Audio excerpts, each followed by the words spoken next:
दोस्तों आज के वीडियो में हम तीन चीज़ों के बारे में बात करेंगे। पहला तो Realme GT Neo 2 में UI 4.0 का अपडेट कैसे आ सकता है।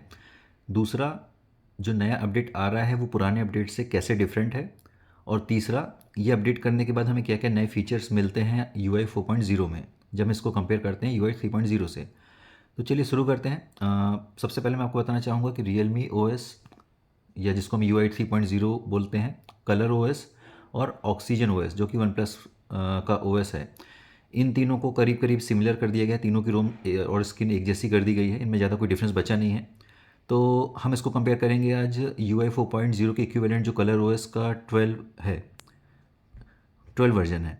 तो आइए पहले देखते हैं कि हम अपने Realme GT Neo 2 में नया OS लाने के लिए क्या करना होगा। हमें अबाउट डिवाइस में जाना है, उसके बाद वर्जन पे क्लिक करना है। यहाँ थ्री डॉट्स पे आपको क्लिक करना है, यहाँ पे आपको मिलेगा ऑप्शन ट्रायल वर्जन्स का, इस पर आप क्लिक करिए।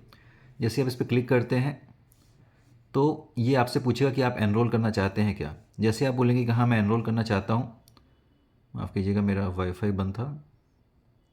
जैसे आप इसे बताएंगे कि हाँ मैं अर्ली एक्सेस के लिए एनरोल होना चाहता हूँ, तो आपको अपनी कुछ बेसिक डिटेल भरनी होगी, जैसे आपका नाम, मेल आईडी और फ़ोन नंबर। और इसके बाद अर्ली एक्सेस के लिए आपकी एप्लीकेशन रिव्यू में चली जाएगी और 24 से 48 घंटे के अंदर जनरली ये अप्रूव्ड हो जाती है। मैंने कल एनरोल किया था और आज ये अप्रूव हो गई है बीटा प्रोग्राम के लिए। एक बार फिर से आपको बता दूं, जो भी अभी अपडेट आ रहे हैं वो बीटा का ट्रायल वर्जन है। इसमें कुछ बग्स हो सकते हैं, आपका फ़ोन अनस्टेबल हो सकता है। तो आप अपने फ़ोन को अपडेट तभी करें जब आप इन सभी समस्याओं से मतलब इन सभी समस्याओं से आपको दिक्कत ना हो। तो हमने जब इसे एनरोल किया था तब ये UI 3.0 पे था, और अभी जो नया वर्जन डिटेक्ट हुआ है वो करीब 5.7 GB का है, एंड्रॉयड 13 UI 4.0 के लिए। तो अब इस नए वर्जन में हमें क्या क्या मिलेगा उसको हम कंपेयर कर सकते हैं जो भी कलर OS का वर्जन 12 चल रहा है। तो हमारे पास एक फ़ोन है जिसमें कलर OS का 12 वर्जन है, ये देखिए। हम अब एंड्रॉयड 12 और 13 को कंपेयर करेंगे कलर OS UI 3.0, 4.0 और ऑक्सीजन OS के लिए। तो हम अपने वीडियो का सेकंड पार्ट में देखते हैं कि हमें क्या क्या डिफरेंस मिलता है जब हम पुराने वर्जन पे होते हैं जो कि मेरे लेफ्ट साइड में है, और नए वर्जन पे जाते हैं जो कि मेरे राइट साइड में है। ये नया वर्जन है और ये पुराना वर्जन है। तो इंटरफेस में बहुत ज़्यादा चेंजेस हैं। आप देखोगे कि जो आपके टाइल्स हैं यहाँ पे कुछ बड़े मिल जाते हैं, यहाँ पे पुराना आपका जो लेआउट था वैसा ही है। सेटिंग पे जाते हैं हम, और अबाउट डिवाइस में जब हम जाते हैं तो हमें एंड्रॉयड का जो वर्जन मिलता है वो 13 मिलता है एक जगह पे, एक जगह 12 है। 13 पे जब आप क्लिक करेंगे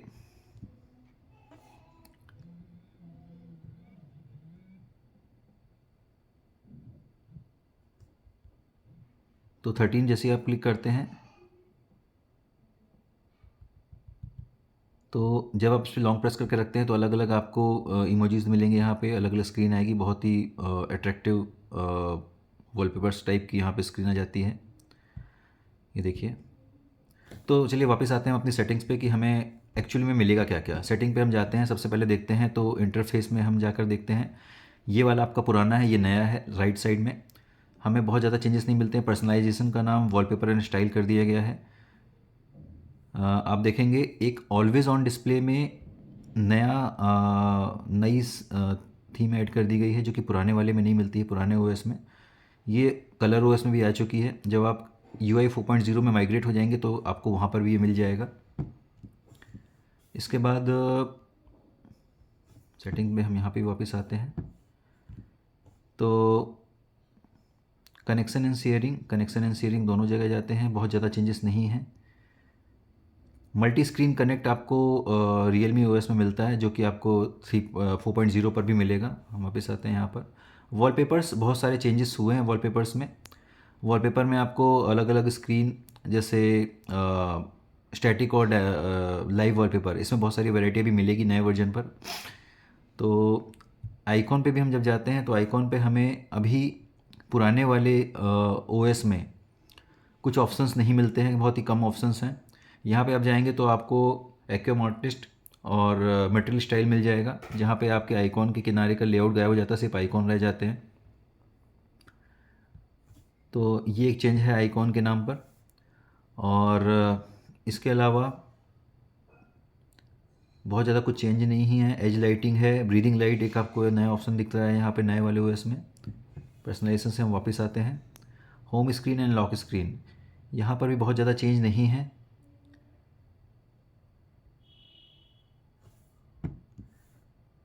इसके बाद हम आते हैं डिस्प्ले एंड ब्राइटनेस पर। तो डार्क मोड पे हमारे पास जो ऑप्शन पहले थे, जैसे हमने डार्क मोड सिलेक्ट किया दोनों फ़ोन में, तो हमारे पास जो पहले ऑप्शन थे डार्क मोड की सेटिंग में, वो पहले भी उतने ही थे, अभी भी उतने ही हैं। यहाँ पे भी बहुत कुछ चेंज नहीं आया है।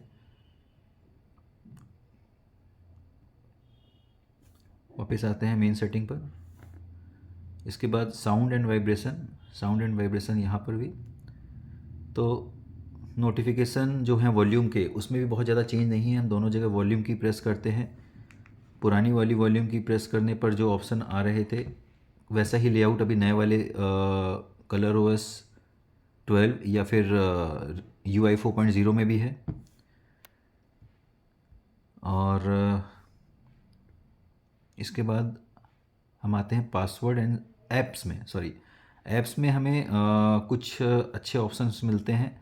ऐप्स में पहले आपको डिसेबल्ड ऐप्स नहीं दिखाई देती थी, तो अभी आप जाके देखेंगे कि अभी दोनों नए वाले OS में हमें ये मिल चुका है, पुराने OS में भी ये ऑप्शन है। पहले ये नहीं था, एक नए पैच के बाद ये आ गया है। प्राइवेसी पे हम जाते हैं, तो प्राइवेसी में हमें बहुत ज़्यादा ऑप्शंस मिलते हैं पुराने वाले वर्जन में एक ही पेज पर। नए वाले OS में दो पार्ट में डिवाइड कर दिया, परमिशन एंड प्राइवेसी। प्राइवेसी में आप क्लिक करेंगे तो आपको ये सारे ऑप्शन जो पुराने OS में एक ही विंडो पे थे, अब दूसरी विंडो में आ गए हैं। तो यूज़र इंटरफेस के जो पेजेस हैं उनमें ही थोड़ा बहुत फेरबदल किया गया है, बहुत ज़्यादा चेंज नहीं किया गया है। इसके बाद हम बैटरी पे आते हैं, तो बैटरी में थोड़ा सा सिग्निफिकेंट चेंज है। बार हमें पहले बड़ा दिखता था, अभी छोटा बार दिख रहा है यहाँ पर।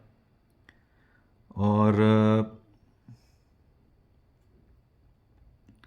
इसके अलावा सेटिंग्स में बहुत ज़्यादा चेंज नहीं है बैटरी की भी। यूज़र इंटरफेस बहुत ज़्यादा चेंज किया गया है। कलर OS 13 एंड्रॉयड 13 की जो रोम है, बेस रोम है गूगल की, उसको ध्यान में रखते हुए स्पेशल फीचर्स में हम जाते हैं, तो सारे के सारे फीचर्स कभी करीब हमें सेम दिखते हैं। Flexible window, quick return, quick launch, कोई नया फीचर इसमें ऐड नहीं है अभी भी।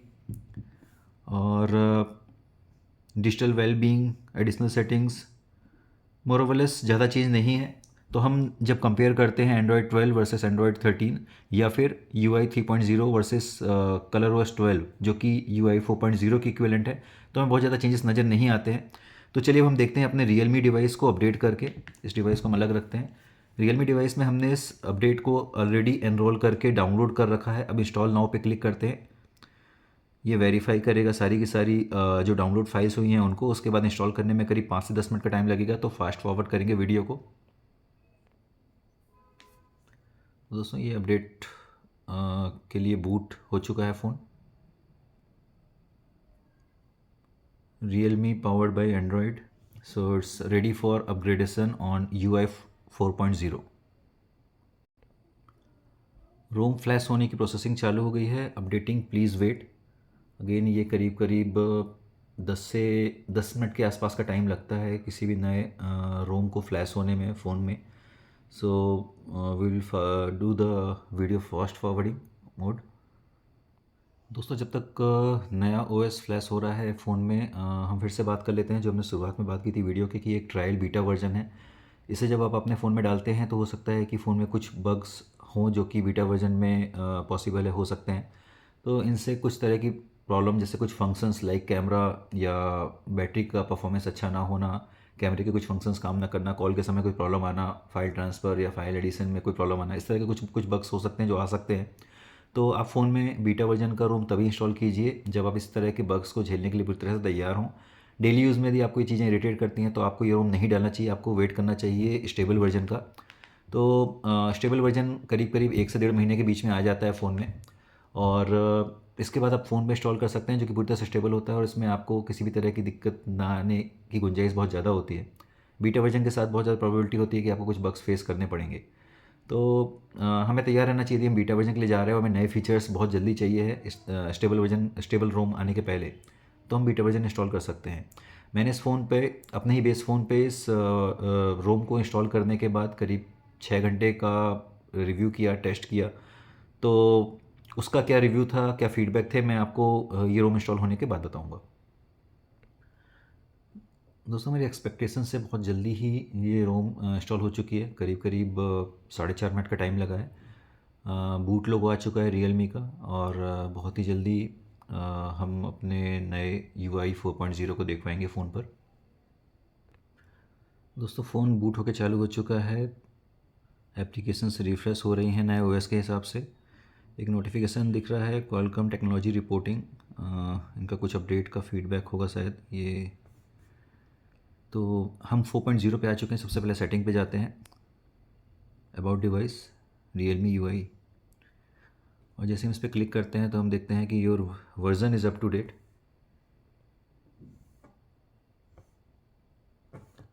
तो जो रोम का वर्जन है it's like UI 3.0 only, Android 13। UI 4.0 का यहाँ पे कोई भी नामो निशान नहीं है। जो वर्जन का नाम है F.01। तो जब ये फाइनल हो जाएगा तो इसे UI 4.0 के नाम से स्टेबल रोम के तौर पे इसे रिलीज़ किया जाएगा। UI 3.0 ही अभी दिखा रहा है ये।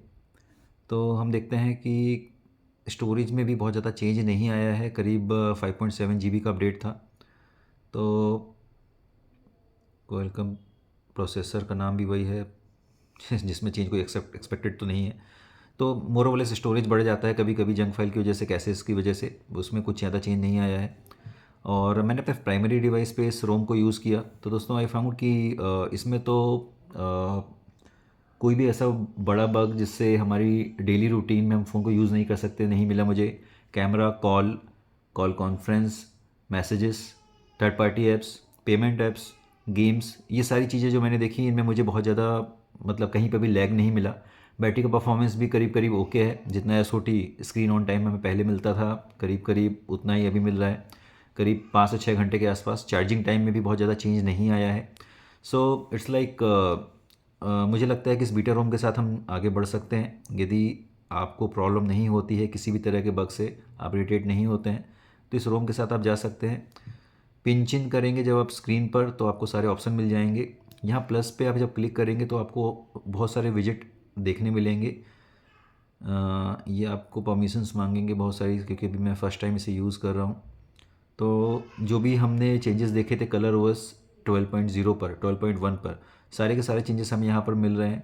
Clock, photos, phone manager, sporting events, weather, step tracker, सारी की सारी चीज़ें हमें यहाँ पे मिल रही हैं।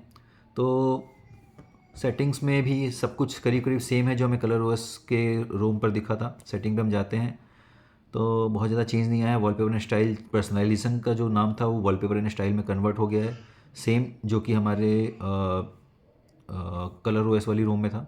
हम यहाँ पे क्लिक करते हैं, टर्न ऑन करते हैं, तो यहाँ पे एक नई सेटिंग मिलती है, music playback, trips and food deliveries. जो भी हमारे नोटिफिकेशंस होते हैं जो अर्जेंट होते हैं वो सब आपको अपनी ऑलवेज़ ऑन डिस्प्ले पे मिल पाएंगे। मैं इसे ऑन कर देता हूँ तो ये बोल रहा है कि स्पॉटिफाई के साथ ही ये फंक्शन काम करेगा। टिप्स के लिए मैं ऑन कर देता हूँ।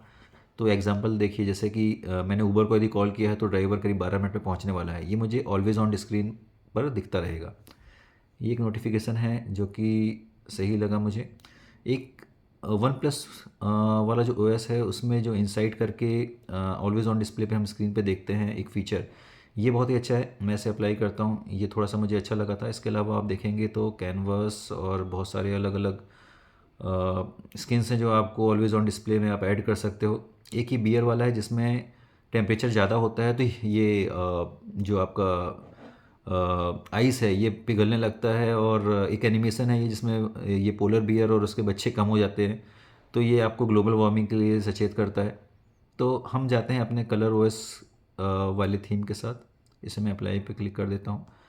स्क्रीन ऑफ करके जब मैं ऑन करता हूँ तो ये देखिए सेम का सेम आपको दिख जाता है कलर ओएस में। तो UI 4.0 तो दोस्तों हमें नहीं मिला, UI 3.0 ही है, लेकिन एंड्रॉयड 13 पे बेस्ड रोम हमें मिली है। F.01 इसका वर्जन है। सेटिंग्स में मोरलेस बहुत ज़्यादा चेंजेस नहीं हुए हैं। यूज़र इंटरफेस में चेंज किया गया है। फ़ोन के परफॉर्मेंस में, बैटरी में, कैमरा में, कॉलिंग फीचर में कोई चेंज नहीं आया है। कोई लैग मुझे अभी तक तो नहीं मिला, ना ही कोई बड़ा बग ऐसा मिला है जिसकी वजह से हम फ़ोन डेली रूटीन में यूज़ ना कर पाएँ। तो यदि आप पूछेंगे कि क्या इस रोम के साथ हमें जाना चाहिए, तो मुझे लगता है कि हाँ, मैं जा सकता हूँ, क्योंकि मुझे कोई बड़ा बग अभी तक मिला नहीं है इस रोम को यूज़ करने के बाद। फीचर्स कुछ ऐड हुए हैं, यूआई चेंज हो गया है, तो it's like new phone for me, because ROM की जो चेंजेस हैं उसकी वजह से आपका फ़ोन थोड़ा सा अलग हो जाता है, और जहाँ चीज़ें अलग होती हैं वहाँ पे हमें थोड़ा सा नए वाली फीलिंग आने लगती है। तो इसके साथ आप जा सकते हैं। रोम अभी तक स्टेबल है, करीब 6 घंटे का यूज़ मैं अपने प्राइमरी फ़ोन पे कर चुका हूँ। सेकेंडरी डिवाइस पे मैंने इसे इंस्टॉल किया है। तो पिंच इन जूम के साथ आप बहुत सारे ऑप्शंस देख सकते हैं। विजिट में भी बहुत कुछ ऐड तो नहीं हुआ है, शॉर्टकट्स चेंज हुए हैं। तो it's like major change in UI, user interface.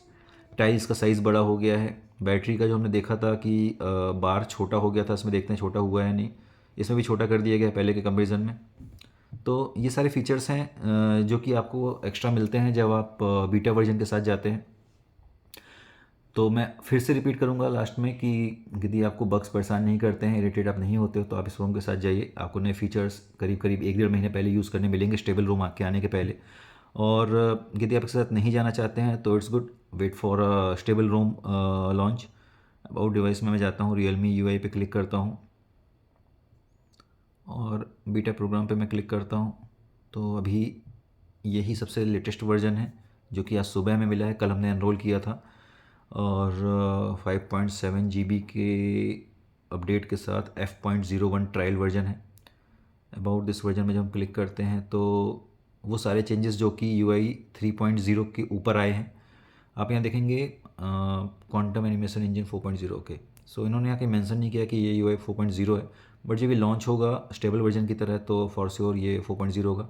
ये चेंजेस आप देख सकते हैं, इतने हैं। एफिशिएंसी में चेंज है, UI यूज़र इंटरफेस में चेंज है, पर्सनलाइजेशन में चेंज है, सिक्योरिटी एंड प्राइवेसी फीचर्स में कुछ एडिशन हुए हैं, health and digital well being में कुछ फीचर्स ऐड किए गए हैं, पैरामीटर्स, परफॉर्मेंस थोड़ा ऑप्टिमाइज़ किया गया है। सो अगेन यहाँ पे बताया गया है कि जब आप इस रोम को इंस्टॉल करते हैं तो आपके कोई भी डेटा में कहीं भी किसी तरह का लॉस नहीं होगा। एक चीज़ मैं आपको बताना चाहूँगा, जब आप इस नए रोम को लगाने के बाद आपको लगता है कि नहीं आप इसके साथ नहीं जाना चाहेंगे, इससे आपको दिक्कतें हो रही हैं और आप पुराने पे रोल बैक करना चाहते हैं, तो आपको पूरा का पूरा डिवाइस का डेटा फॉर्मेट करना होगा और उसके बाद ही आप पुराना वाला रोम इंस्टॉल कर पाएंगे। इनकी कम्युनिटी में जब आप जाएंगे तो आपको जो पुराना डेटा है, पुराना रोम है, वो डाउनलोड करने का ऑप्शन मिल जाएगा। आप देखेंगे तो इनके यहाँ एक थ्रेड दिया हुआ है नए वाले GT Neo 2 की नए रोम लॉन्च का। सो एप्लीकेशंस ओपन इन्होंने बताया है यहाँ पे, और यहाँ पे आपको सबसे लास्ट में पुराना वाला जो सिस्टम है C.09 वर्जन जो है, यदि आप नए वाले OTA से खुश नहीं हैं, आपको बग्स ज़्यादा मिल रहे हैं और प्रॉब्लम आ रही है, तो आप ये डाउनलोड कर सकते हैं। लेकिन जब आप इसको इंस्टॉल करेंगे तो आपका पूरा डेटा लॉस हो जाएगा, तो आपको बैकअप बनाना होगा, उसके बाद ही आप इसको फ्लैश करेंगे। तो ये एक चीज़ थी जो मुझे लगा कि बताना ज़रूरी है, क्योंकि जब आप नए किसी भी एक ऑपरेटिंग सिस्टम के ऊपर अपग्रेड करके उसी OEM का नया ऑपरेटिंग सिस्टम डालते हैं तो आपका डेटा लॉस नहीं होता है, लेकिन जब रोल बैक करके डाउनवर्ड्स जाते हैं तो आपको पूरा डेटा लॉस हो जाता है। तो ये सारी सारी चीज़ें थी। ये सेल है इसका, जहाँ पे और भी टाइल्स हमें मिल जाती हैं अलग अलग तरीके की। ये सेल्फ है, कंफर्म, हर जगह पे भी परमिशन मांगे हुए, कि भी बिल्कुल नया है, इसे हमने यूज़ नहीं किया हुआ है। So it was all about the new UI 4.0 trial version. मुझे लगता है कि इसके साथ हम जा सकते हैं और बहुत ज़्यादा प्रॉब्लम नहीं है। कुछ फीचर्स हैं लाइक ये AOD ऑलवेज ऑन डिस्प्ले में जो हमें मिल रहे हैं बहुत अच्छे हैं। कुछ और फीचर्स जो सेटिंग में और ऐड किए गए हैं वो भी बहुत अच्छे हैं। जाइए एक्सप्लोर करिए, यदि आपको, मैं फिर से रिपीट करूँगा, दिक्कत नहीं होती है छोटे मोटे बग से। So go for it from my side. Thank you. ऐसे ही और वीडियो के लिए और टिप्स के लिए चैनल को सब्सक्राइब कीजिए, इस वीडियो को लाइक कीजिए। Thank you.